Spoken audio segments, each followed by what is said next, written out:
1. The doll collection. I wasn't looking for anything unusual when I stumbled upon a Craigslist titled Antique Dolls, Priced to Sell. The ad featured pictures of a dimly lit room filled with porcelain dolls, hundreds of them. I messaged the seller, curious about their backstory. He responded almost instantly, saying they were his late grandmother's collection, and he needed to clear them out before selling her house. He insisted I come that night, as he was only in town for one day. When I arrived at the address, the house was dilapidated, barely visible behind overgrown trees and weeds. The seller, a gaunt man in his late 50s, led me inside without saying a word. The moment I stepped through the doorway, I felt the dolls weren't just displayed. They were everywhere, lining the walls, perched on furniture, and even sitting on the stairs. Their glassy eyes seemed to follow me. As I examined one particularly eerie doll with hollowed-out eyes, I noticed something strange, a soft rustling sound coming from upstairs. The seller stiffened. Just the wind, he mumbled, but his face was pale. Against his protest, I climbed the creaking staircase. The second floor was even worse. Dolls were stacked haphazardly, their faces cracked and warped, but the noise grew louder, like whispers. Suddenly, one of the dolls fell over, revealing a hole in the wall behind it. I peeked inside and saw a narrow, dark crawl space. Something inside moved. Then, before I could react, I heard a voice whisper, "Play with us." The seller screamed from downstairs. "Get out now!" I bolted, slamming the door behind me. Later that night, I received a text from an unknown number. It was a picture of me, taken from the crawl space. Beneath it were the words, "You belong to us now." 2. The basement rental. I needed a cheap place to stay and found an ad for a basement rental. The listing was vague, but promising. Cozy basement for rent, private entrance, utilities included. The rent was unusually low, but I was desperate. When I met the landlord, a woman in her 40s, with sunken eyes and a nervous demeanor, she seemed eager to get me to sign the lease. The basement itself was dim and damp, but livable. On the first night, I noticed a door at the far end of the room that wasn't mentioned during the tour. It was padlocked. I shrugged it off as storage. Every night, at exactly 2:03 a.m., I heard faint banging from behind the door. After a week of sleepless nights, I confronted the landlord. She brushed it off, saying it was old pipes, but her avoidance made me suspicious. That night, I decided to investigate. Using a hammer and chisel, I broke the padlock. The door creaked open to reveal a narrow tunnel leading deep into the earth. As I descended, the air grew colder, and the walls were lined with claw marks. At the end of the tunnel, I found a small, candle-lit room. A crudely drawn pentagram covered the floor, and in the center sat a rotting, faceless corpse. Before I could turn back, the door to the basement slammed shut behind me. The landlord's voice echoed through the tunnel. "You shouldn't have gone down there." I turned back to the corpse, and its head moved. 3. The haunted piano. The ad for a vintage piano caught my attention. It was listed as free to a good home because the owner couldn't afford to keep it. When I arrived at the house, the seller seemed anxious to get rid of it, practically shoving it onto my truck without much explanation. "You'll see," he muttered under his breath before retreating inside. The piano was beautiful, but something about it felt off. That night, as I lay in bed, I heard faint piano music coming from the living room. The notes were discordant, like a child struggling to play. But when I checked, no one was there. Over the next few days, the music became more frequent. I even unplugged the electric keyboard next to it, but the sound persisted. One night, I woke up to find the piano bench pulled out and a figure hunched over the keys. It looked like a woman, her long hair covering her face. When I flipped on the light, she disappeared, but deep scratches now marred the piano's surface. I tried to return it to the seller, but the address he gave me no longer existed. Then one night, I awoke to the sound of my bedroom door creaking open. The woman was there, standing at the foot of my bed. She leaned forward, her face a hollow void, and whispered, "4. The free couch." I was scrolling through Craigslist when I saw an ad for a free couch. It was a nice sectional, and I couldn't believe someone was giving it away. The catch, The owner wanted it gone immediately. When I arrived, the woman offering the couch seemed nervous. "I just don't want it anymore," she said, avoiding eye contact. The couch looked fine, no stains or tears, but it had a strange, musty smell. I shrugged it off and brought it home. That night, as I sat on the couch watching TV, I noticed a cold spot near the left cushion. It felt icy, like touching frost. Suddenly, my dog started growling at the couch, his hackles raised. Then, without warning, he yelped and ran out. Later, as I was falling asleep, I heard faint breathing coming from the living room. When I went to investigate, the couch cushions looked different. They were slightly sunken, as if someone was sitting there. Then I saw it, an imprint of a hand pressing into the fabric. The next morning, I found claw marks on the couch, and the smell had grown stronger. I tried to get rid of it, but no one would take it. One night, as I slept, I felt the mattress shift, like someone was lying next to me. When I opened my eyes, a pair of glowing, hollow eyes stared back at me. I no longer have the couch, but I can still hear its breathing inside my house. 5. The job posting. Desperate for work. I came across a Craigslist entitled Labor Help Needed, cash daily. The job promised $300 for a single evening of organizing and moving boxes. When I called the number, the man on the other end gave me an address in a rural area and said to arrive at 8 p.m. sharp. The house was secluded, surrounded by dense woods. The man who greeted me was tall and gaunt, with piercing eyes that never quite met mine. He led me to a large barn in the backyard, filled with wooden crates. "Just sort these into 2 piles," he said without elaborating, and then left. The crates were heavy, and some emitted a foul, metallic odor. Curiosity got the better of me, and I pried one open. Inside was what looked like a rotting animal carcass, twisted in an unnatural position. But when I looked closer, I realized it wasn't an animal. It was a human body, grotesque. Panicking, I ran to the house to confront the man, but the door was locked, and I noticed the shadows moving in the barn. When I returned, the crates were empty. A low growl came from the darkness. Suddenly, I felt hot breath on the back of my neck. Turning around, I saw them, figures with elongated limbs and grotesque human-like faces, crawling toward me. The man's voice echoed from the shadows. "You opened the wrong box." 6. The mirror for sale. I wasn't planning to buy a mirror, but one Craigslist listing caught my eyes. Antique mirror. Beautiful craftsmanship, only $25. The photo showed a large, ornate mirror with intricate carvings around its wooden frame. When I arrived at the seller's house, a frail old man handed it over without a word. That night, I hung the mirror in my bedroom. At first, everything seemed normal, until I noticed the reflection didn't match the room. Objects appeared slightly shifted, like the mirror showed an alternate version of reality. Over the next few days, I began to notice movement in the mirror. At first, it was subtle, just a flicker of shadow. Then, one night as I stared at the reflection, I saw someone standing behind me. They weren't in the room, only in the mirror. The figure was tall, with hollow eyes and a distorted grin. When I turned around, no one was there. But when I looked back at the mirror, the figure was closer. That night, I woke up to the sound of shattering glass. The mirror had fallen from the wall and broken into pieces. Relieved, I started cleaning up, but then I saw it. A reflection in the shards of glass wasn't me. It was the figure, still smiling. And then I heard it whisper, "You're mine now." 7. The babysitting gig. I found a babysitting ad offering $500 for a single evening. The post explained that the parents needed someone to watch their 8-year-old daughter while they attended a wedding. When I arrived, the parents seemed normal, but the little girl, Lily, was strangely quiet. As the night went on, Lily refused to speak. She just sat in the corner, clutching a ragged doll and staring at me. Around midnight, I heard a strange noise coming from the hallway. When I went to check, I found scratch marks running along the walls. I confronted Lily, but she just smiled and said, "They're coming for you."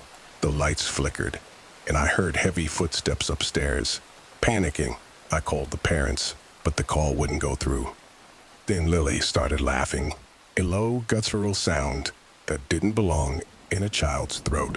The footsteps grew louder, and the bedroom door slammed shut. When I finally worked up the courage to open it, the room was empty, but written on the walls in dark, wet streaks were the words, "Leave now or stay forever." I ran out of the house, leaving everything behind. The next day, the ad was gone. When I called the number again, a recording plays. This number is no longer in service. 8. The abandoned storage unit. I won a bid for an abandoned storage unit through a Craigslist auction. The ad described it as mysterious and full of potential treasures. When I arrived to claim it, the lot manager handed me the key, but his parting words unsettled me. "Be careful with what you find in there." The unit was packed with random objects, dusty furniture, old toys, and boxes of documents. One box caught my attention. It was labeled "Do Not Open" in bold red letters. Naturally, I ignored the warning. Inside, I found a collection of black and white photographs, each more disturbing than the last. The photos depicted a series of rituals, hooded figures surrounding a bound person in a dark forest. The final photo showed a close-up of a terrified face, their mouth frozen mid-scream. Beneath the photos was a VHS tape. Against my better judgment, I played it on an old TV I found in the unit. The footage was shaky, but showed the same ritual from the photographs. The hooded figures chanted in a language I didn't understand before one turned to look directly at the camera. As they lifted their hood, I realized the face was mine. The tape ended abruptly, and the storage unit's lights went out. I heard whispers all around me. When I stumbled out into the daylight, I turned back to see the door of the unit closing on its own. 9. The free pet adoption. Scrolling through Craigslist, I came across a post titled "Free Pet to Good Home." The picture showed a small black cat with bright yellow eyes. I've always been a cat person, so I immediately contacted the owner. When I arrived, the owner seemed eager to get rid of the cat, handing it to me without much conversation. The cat seemed normal at first, affectionate even, but that night things took a turn. Around midnight, I heard scratching at my bedroom door. When I opened it, the cat was sitting there staring up at me. Its eyes were unnaturally bright, glowing in the dark. It let out a low, guttural growl that didn't sound feline. Over the next few days, the cat's behavior grew more bizarre. It would sit in the corner, watching me for hours without blinking. Then I began waking up with scratches on my arms and legs. The final straw was when I woke up to find the cat sitting on my chest, its face inches from mine. And its eyes weren't yellow anymore. They were completely black. It hissed, and I swear I heard words, "You can't escape." I tried returning it to the address where I'd picked it up, but the house was abandoned. Now, every night, I hear scratching at my door. 10. The strange roommate. I was scrolling through Craigslist late at night when I stumbled on an ad for a cheap room in a shared house. The listing was straightforward: 1 bedroom, shared kitchen, and bathroom, $400 a month. The only thing I explicitly mentioned a rule: and not disturb the locked room at the end of the hall. It seemed strange, but I was desperate for a place and couldn't beat the price. When I met the landlord, Greg, he seemed normal enough. He was a man in his mid-50s, tall and wiry, with tired eyes. He showed me around the house, emphasizing the one rule about the locked room: that room is none of your concern. He said firmly, his voice leaving no room for argument. "Keep your things out of the hallway, and don't even touch the door." The first week was uneventful, though the house itself was unsettling. It was old, with creaking floorboards and drafty windows. At night, the silence was oppressive, broken only by the occasional groan of the house settling. I avoided the locked room, but I couldn't help noticing strange sounds coming from inside. Faint knocking, sometimes scratching, as if something was trying to get out. On the 3rd night, I heard a muffled voice. It was low, almost like a whisper, but I couldn't make out the words. My curiosity was unbearable. I wanted to ask Greg about it, but he was rarely around, even early in the morning and returning late at night. His distant behavior only added to the mystery. By the end of the first week, I couldn't resist anymore. While Greg was out, I grabbed a bobby pin and carefully picked the lock. The door creaked open to reveal a room entirely empty except for a single wooden chair facing the wall. The air was heavy, suffocating, and the walls were covered in scratches, deep gouges that spelled out words, "Don't let it out." The floor beneath the chair was worn down, as though someone, or something, had been rocking back and forth for years. Suddenly, I heard a noise behind me. I turned to see the door slam shut, locking me inside. The room grew colder, and the scratching sound started again, this time louder, more frantic. The chair began to rock on its own, and a low guttural growl filled the air. Then, the whispering started again, clearer now. "You let me out." I banged on the door, screaming for help. But when it finally opened, the hallway was empty. Greg was gone, and so was the rocking chair. That night, I packed my things and left. But every time I move, every new apartment I find, I hear those same whispers at night. "You let me out." 11. The antique chest. Freggy chest was sale. Unique. $100 or best offer. The photo showed a large, intricately carved chest. Its dark wood, adorned with symbols that looked ancient. The seller insisted I pick it up the same day. When I arrived, the seller, a middle-aged man with a haunted look in his eyes, hurriedly loaded the chest into my car. "Just don't open it," he said, his voice trembling. "And if you hear anything, ignore it." Before I could ask any questions, he turned and walked back into his house, locking the door behind him. At home, I examined the chest more closely. The carvings were mesmerizing, intricate patterns that seemed to shift under the dim light. The chest was locked, but curiosity got the better of me. I found a small key taped to the underside, and against my better judgment, unlocked it. Inside, I found layers of tattered cloth, all stained with dark, rusty streaks. Beneath them was a figurine carved out of bone, depicting a horned creature with elongated limbs. The sight of it made my skin crawl, and a strange feeling of dread settled. I quickly closed the chest and locked it again, but the damage was done. That night, I woke to the sound of scratching. It was faint at first, coming from the chest, but it grew louder and more insistent. I told myself it was just my imagination, but then I heard something else, a voice whispering in a language I didn't understand. The next morning, the chest had moved.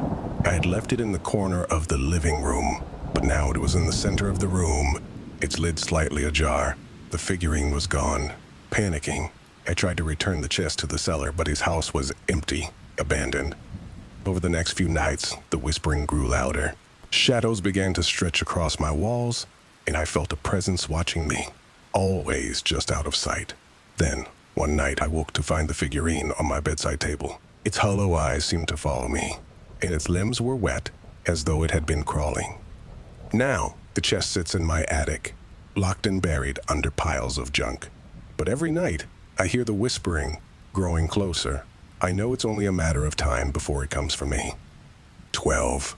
The free RV. Free RV. Runs great. Just take it away. I had always wanted an RV for road trips, and the thought of getting one for free was irresistible. When I arrived at the address, the RV was parked in a clearing at the edge of the woods. The owner, an elderly man with sunken eyes and a frail frame, seemed desperate to get rid of it. "It's yours," he said before I could ask any questions, shoving the keys into my hand. "But don't take it out at night. And if you hear knocking, don't answer." He disappeared into the woods before I could respond. The RV was in surprisingly good condition, though it had a strange, musty smell. That night, I decided to sleep in it, excited to start planning my first road trip. Around midnight, I woke to a strange noise, knocking faint and rhythmic, coming from the walls. I tried to ignore it, but the knocking grew louder, moving around the RV, as if something was circling it. Then, the lights flickered, and the radio turned on by itself, blasting static. I turned it off, but the static returned, accompanied by a faint voice whispering my name. Panicking, I grabbed my keys and tried to start the engine, but it wouldn't turn over. That's when I saw them, figures emerging from the woods, pale and gaunt, their hollow eyes glowing faintly in the dark. They surrounded the RV, their hands slapping against the windows, leaving smears of black ichor. The next thing I remember, I woke up in the RV, parked in a different location. The figures were gone, but deep scratches covered the walls and windows, and the smell of decay was overpowering. I tried returning the RV, but when I drove back to the clearing, the old man's house was gone. Now, every night, I hear the knocking. It's getting louder, and I'm afraid one day, I won't be able to resist answering. 13. The box of vintage photographs. The Craigslist ad read, "Vintage photos for sale, great for collectors." The seller had posted several pictures of the collection, most of them eerie black and white images of people in old-fashioned clothing. Something about the photos seemed off. The faces of the people were either blurred or scratched out. Despite the unsettling nature, I thought it would be an interesting addition to my small collection of vintage items. When I met the seller, she seemed anxious, her hands trembling as she handed me the box. "You might want to burn them," she said cryptically, before disappearing into her house.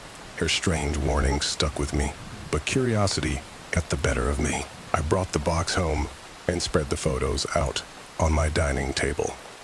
Most of the images featured stiff, formal portraits taken in the early 1900s. But the more I looked, the more I noticed unsettling details. Shadows in the background that didn't match the figures, faces partially obscured as if something was standing in front of them. Then there were the photos of places, empty streets, decayed buildings, and forest shrouded in mist. I froze when I recognized one of the places. It was a small park near my house. That night, I woke up to the sound of rustling paper.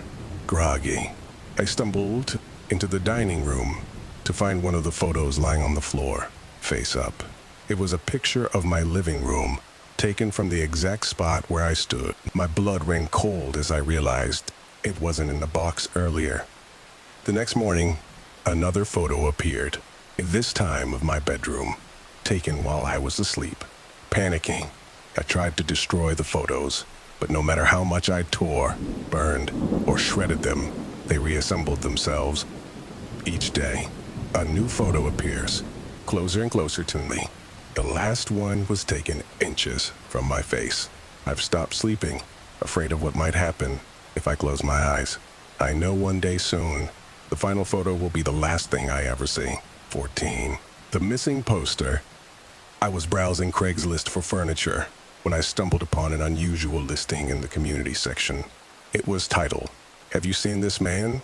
The post included a black and white photo of a man with hollow eyes, stringy hair, and an unnerving. The description was vague, only saying that he had been missing for several weeks and that any information should be reported immediately.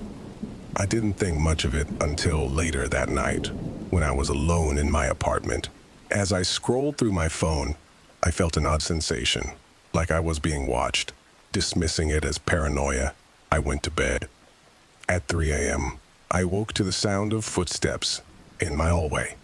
My apartment was locked, and I lived alone. Heart pounding, I grabbed a bat and crept toward the noise. The hallway was empty, but as I turned back toward my bedroom, I caught a glimpse of something in the corner of my eye. It was the man from the Craigslist ad, standing at the end of the hall, his smile unnaturally wide. I blinked, and he was gone. Shaken, I spent the rest of the night searching for the Craigslist ad to confirm what I'd seen. But when I refreshed the page, the post had vanished. In its place was a new listing. "Have you seen this woman?" My heart stopped when I opened the post and saw my own face staring back at me. I've since deleted my Craigslist account and changed my phone number, but it doesn't seem to matter. Every night, I see that man in my dreams. Or is it my nightmares? He's getting closer, his grin wider, and now I'm terrified of what will happen when he finally reaches me. 15. A handyman ad.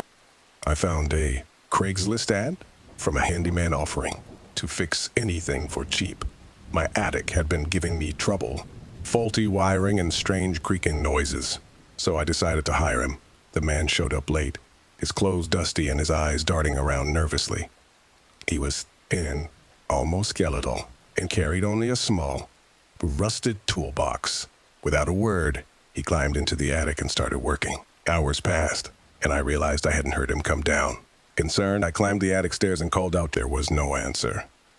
When I entered the attic, he was gone. But what I found made my blood run cool. A hole in the wall leading to a crawl space I hadn't known existed. Inside were piles of bones, some animal, some unmistakably human, and strange symbols painted on the walls in what looked like dried blood. Terrified, I called the police. But when they arrived, the crawl space was empty, the symbols gone. Worse, there was no sign of the handyman. The officer's skeptical expression made it clear they didn't believe me. That night, I heard hammering in the walls. When I pressed my ear against the drywall, I heard his voice, faint but unmistakable. I'm not done yet. 16.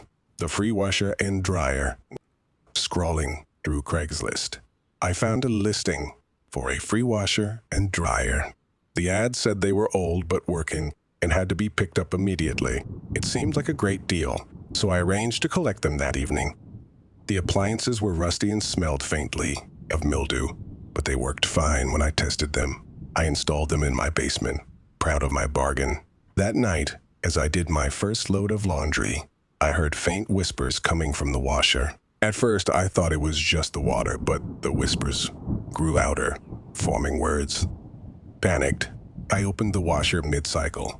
Instead of wet clothes, I found clumps of hair and what looked like shards of bone.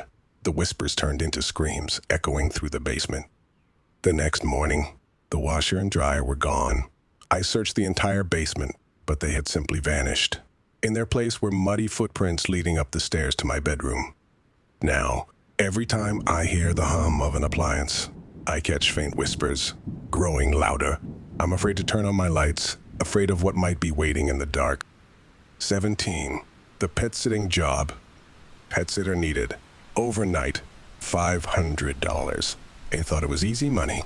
The owner, a woman named Margaret, met me at her house to explain the rules. She had a dog named Samson, a huge black mastiff with yellow eyes. He's friendly, Margaret assured me, though the dog's gaze unnerved me. She handed me a list of rules. Most were normal. Feed him at 6 p.m. Let him out before bed. But the last rule was strange. No matter what, do not let him into the basement. Margaret left, and for the first few hours, everything was fine. But around midnight, Samson began acting strangely. He stood by the basement door, growling softly, his hackles raised. Then he started pawing at the door, whimpering as though something was on the other side. I ignored him, but a sudden loud thump from the basement made me jump. It was followed by a low, guttural growl. Samson barked furiously, his teeth bared, heart pounding. I grabbed my phone and called Margaret, but the line went straight to voicemail. Another thump, louder this time. The door rattled on its hinges. I grabbed Samson by the collar, trying to pull him away, but he lunged at the door, barking like mad. Suddenly, the growling stopped, replaced by a voice, a deep. Terrified, I locked myself and Samson in the upstairs bedroom. I stayed awake all night, listening to the thumps and scratches coming from the basement. When Margaret returned in the morning, she seemed unsurprised by my shaken state. You followed the rules? She said calmly, handing me the $500. As I was leaving, I glanced back at the house. Through a basement window, I saw 2 glowing yellow eyes staring back at me. 18. The haunted piano. The Craigslist ad was titled Free Upright Piano. Must pick up ASAP. I'd always wanted a piano, and the one in the photo was gorgeous, though it looked a bit weathered. The seller, an older man, seemed eager to get rid of it. Take it, he said as I arrived, but you'll regret it if you play the wrong notes. I laughed nervously, assuming he was joking. With the help of a friend, I got the piano home and set it up in my living room. That night, I decided to play it. I'm no expert, but I managed to pick out a few simple melodies. When I accidentally hit a wrong note, a jarring discord echoed through the room. It sounded. Suddenly, the keys began pressing themselves, playing a haunting melody I didn't recognize. I backed away as the piano's lid slammed shut with a deafening bang. Then, I heard it, a voice, low and menacing, emanating from the piano. You're playing my song wrong. The air grew cold and the room filled with the smell of decay. The piano started shaking violently, its keys smashing down as if invisible hands were pounding on them. I grabbed a hammer and tried to destroy it, but the wood was unyielding, almost alive. I haven't touched the piano since, but it plays by itself every night at 3 a.m. I've tried to sell it, but anyone who comes near it hears the same voice. You'll regret it. 19. The free couch. The Craigslist post was for a slightly used couch, free to a good home. When I picked it up, the seller seemed overly eager to part with it.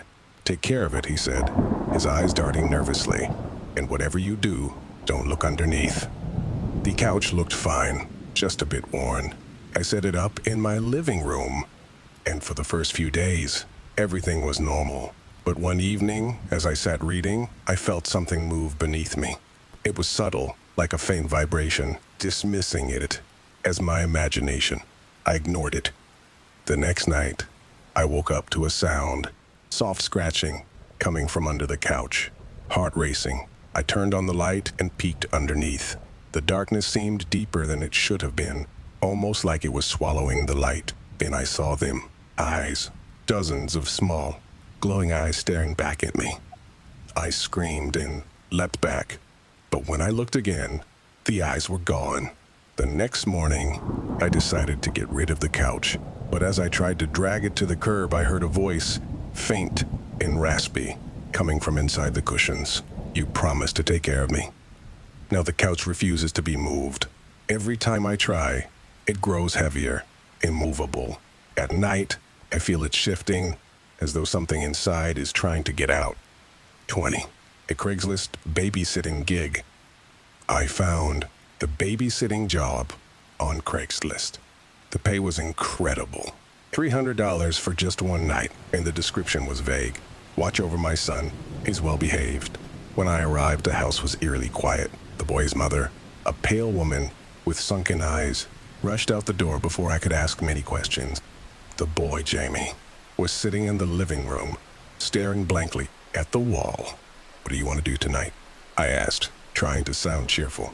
He didn't respond, just pointed to a door at the end of the hallway. That's the basement, I said, confused. I hear them, he whispered. Trying to keep things light, I told him not to worry and suggested a movie instead. But Jamie wouldn't move from his spot, his eyes fixed on the basement door. Then I heard it, a faint tapping coming from below. Is someone down there? I asked. Jamie didn't answer. As the night went on, the tapping grew louder, more insistent. Around midnight, Jamie turned to me, his face pale. They're coming, he whispered. The basement door creaked open, though I hadn't touched it. Darkness spilled out, unnaturally thick. A cold wind swept through the house, carrying whispers that sounded like children laughing and crying at the same time. Terrified, I grabbed Jamie and ran outside, calling his mother. She arrived minutes later, calm and unbothered. You shouldn't have listened to him, she said, her voice cold. Jamie loves to make up stories. I quit babysitting after that, but sometimes, when I'm alone, I hear the same tapping, as if something followed me home.